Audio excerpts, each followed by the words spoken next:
Stat Attack time, top 5 performances from Australians all around the globe. And when we want to know the answer to that question, we only go to one man. Angus Barnes is his name. You might know him as AthStats. Trackathletes.au is his website, and it's bloody awesome. Angus, great to have you back on the show, mate. Your top 5 must have been tough this week. It was a bit of a tough one. I'll start with number 5 and that'll indicate how good it's been. Cameron Myers. So if he's at number 5, imagine the people above him.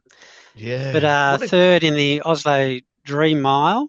It was all about the win, really, racing for the win, but his time was less than a second off the shared national mile record he's got with Ollie Hoare. And he's now got 4 of the fastest mile times run by an Australian. So he finished fastest in the last 100 metres in the field, but admitted after the race that he didn't get his positioning right during the race. So watch out for Cam next time he races, I think, which I think is going to be the Paris Diamond League. He was very, very frustrated with his performance, and straight after his performance, Mitch was there to catch up with him. I don't think I could have ran a worse race if I tried.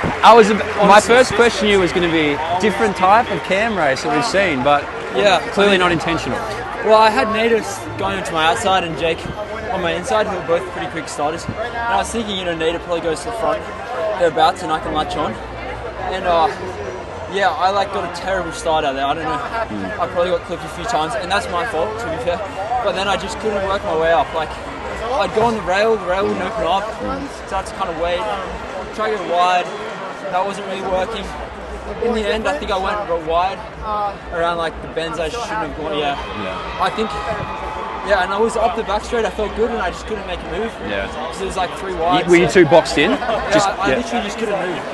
And I decided I'd stick it to the inside, down the rail, 2 to go, and then the straight happens and nowhere opens up. I'm thinking, what the fuck do I do? 3:48's becoming sort of easy for me to run, which is a good sign. But it's just frustrating to not execute how you want to execute, and that's more disappointing than a time or a place or whatever. So Number 4. Going to the NCAA, and a shout out to all the Australians who made the finals. There were 11 of them. I mean, this is just a high quality meet, as we saw, with world records being broken and 5th best time in the world. So seriously, a great effort to just get to the finals. But we had 2 absolute stars there, Eddie and Kedia. I don't think there's ever been an Australian in a sprint final in the NCAA championships. I could be wrong, but I couldn't find one. So he obviously transferred across to Australia in December last year, and he's been blitzing it. So in the 100-metre final, he got 5th, ran another time under 10 seconds, his 5th time under 10 seconds, but each of them's been wind assisted, and this one was only plus 2.2. So he'll get there soon, I think. And then in the 200 metres, he got 6th and ran 20.19 wind legal, and that's his PB as well. So what a fantastic effort from Eddie. Yeah, he's a Trojan, so all the Trojan fans will be saying fight on for Eddie. So he's in at number 4. Good nomination. What about 3? Hayley Kitching. What an amazing race this is. Hayley went through the first 400 metres in 56.3, which is pretty quick, but she was coming second last. A phenomenal race, and she had to work her way through the field and then still managed to get a massive 1.5 second PB and was under the old collegiate record, but just happened to be behind the winner, who also broke Ating Mu's collegiate record. She becomes the 3rd fastest Australian ever, and it's also the best performance by an Australian at the NCAA in an outdoor 800 metres, behind Zoe Buckman's 4th in 2009. And interestingly, the Tasmanian Ryan Foster made the men's final in 2009 in the 800, and he's now Hayley's coach at Penn University, which has also recruited another quality Aussie, being Daniel Williams. So there's a good cohort there. Taissa Buchanan's there as well, and Ada Rand as well, are all at Penn State. So after the event, Sidious Mag and many other organisations were there to ask Hayley to her reflections on silver at the NCAAs. Yeah, well, I got out and I was like, wow, there's a lot more girls here than I thought there was going to be. I kind of gone into it thinking that I was going to be towards the front, so I was kind of just staying patient, even though I knew I wasn't in the best spot. And then with 200 to go, I heard Coach Foster yelling at me, have a crack, and I felt good, so I just ran down that last 2, and I'm super stoked with that. Yeah, you're under the old NCAA record. You finished second. So what are the feelings then? Oh, awesome. I mean, I've been knowing that I could do that for a while now. You know, training's been going really well, and I just haven't had the opportunity to be in a fast race like that, and to come here and do it with all these girls, it's super fun. So that's a pretty epic top three. Number two? Number two, so we have Kurtis Marschall again. Look, another windy conditions when he did the pole vault in Oslo, and perhaps all his training days in Perth have set him well for the windy pole vaults.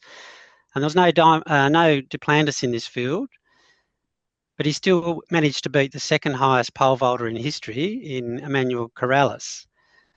He's the first man whose name is not Mondo Duplantis to have won back-to-back wins in the Diamond League pole vault since August 2019, when Sam Kendricks did it.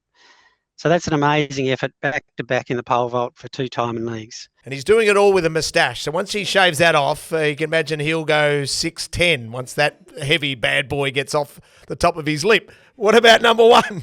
All right, so number one, we have Kai Robinson.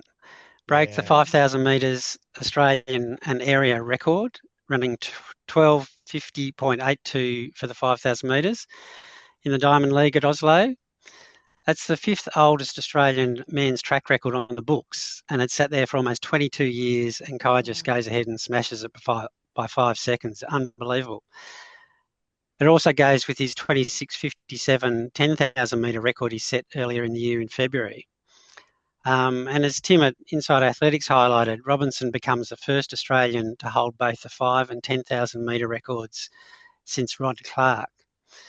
Wow. Interestingly, Kai goes in the 2 miles race at Prefontaine in early July, and that's the last Craig Mottram track record, a very good one at 8:03. So it'll be interesting to see how Kai goes against that. Yeah, he's taken down a big name and taken a big name off the Australian record books, Craig Mottram, and of course Mitch was there in Oslo to chat to him after his great performance. It's just like immediately after the race, so my first thoughts are I could have won that on a different day, but I mean, to go out there, to be unhappy with 12:50 and like a national record's a pretty good standard I've set myself. So, yeah, I think 2 weeks ago, I was probably the fittest shape I've ever been in. Then Dathan said, find the pack, stay with it, and don't be afraid to take it with 2K to go when the pacer steps out. And it felt like it was slowing up even before the pacers dropped out. So I was thinking, hey, I feel good. I want to run a quick time. Like, sure, winning races is all that matters, but at the same time, this isn't the final goal of the year, so it's just a stepping stone. I'm willing to use this as one of those points of, reflection to get better and refine what I need to refine. Angus, what a top 5. So we launch into next week. We've got a Strava coming up and some other meets, and looking forward to your assessment of the top 5 for next week. Yeah, look forward to it.